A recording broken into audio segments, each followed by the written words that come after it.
Hello and welcome to Happy Handicrafts. In this video, we'll be making clay model number 21, which is a bonbon dish from the book, A Manual of Clay Modeling.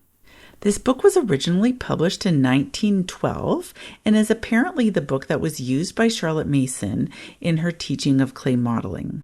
We are working through all 60 models from this book, so if you're a homeschooling family following the Charlotte Mason method and would like some minor guidance, come follow us, subscribe to our channel, and we'll do it all together. Now, just a couple things before we get started.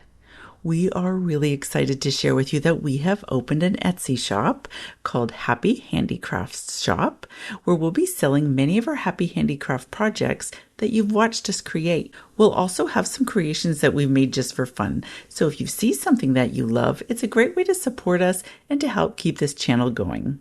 I'll put a link to it below. Also, be sure to check the notes in the description for a list of materials needed for this project and for a download of the biggest list of homeschool handicrafts on the internet. Pause this video for a moment so you can get that, and then let's get started.